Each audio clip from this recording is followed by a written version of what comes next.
Le message du jour vous est présenté par notre frère Marc. Salut, chers bien-aimés de notre Père Céleste.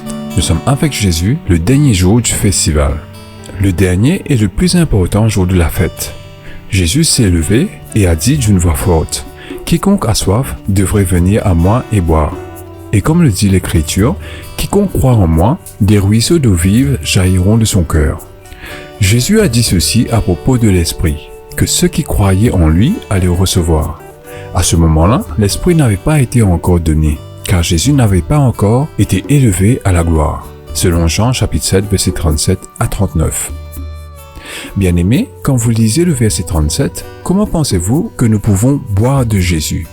Peut-être pourriez-vous le prier, lire la Bible, rendre grâce avant les repas, parler de lui à d'autres chrétiens, admettre nos péchés et se tourner vers Jésus pour le pardon et toute autre raison qui vous est propre à vous.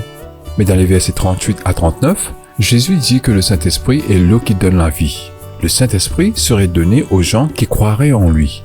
Tout comme nous avons besoin de l'eau pour la vie terrestre, nous avons aussi besoin du Saint-Esprit pour la vie chrétienne. Bien-aimés, l'œuvre du Saint-Esprit est décrite de différentes manières dans la Bible et est vue en action dans la vie des chrétiens. Parmi les nombreuses activités de la personne du Saint-Esprit, nous pouvons noter les suivantes. Premièrement, le Saint-Esprit rend gloire à Dieu, selon Jean chapitre 16, verset 14.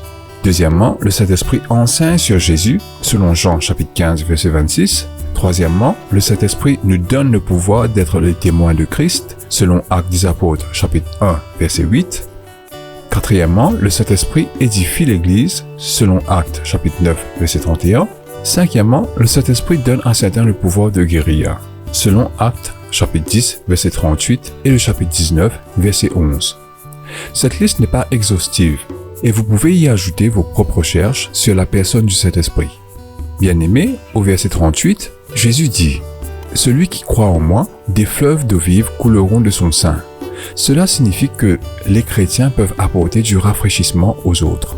Ce qui vient d'eux, de leur vie, peut améliorer la vie des autres. Et c'est ce que nous avons été appelés à faire en tant qu'enfants du Dieu vivant, aimant et d'un Dieu qui prend soin. Alors bien-aimés, n'hésitez pas à répondre à l'appel de Jésus. Venez à moi et boire. Jésus vous attend. Le Saint-Esprit vous attend. Le Père vous attend. En référence à Luc chapitre 15, le parabole du Fils prodigue. Alors dépêchez-vous mes chers, et n'attendez pas le dernier jour, car il peut être trop tard. Dieu vous bénisse tous chers bien-aimés. Demain, nous examinerons une autre revendication de Jésus. Profitez de votre journée en lui. Au revoir.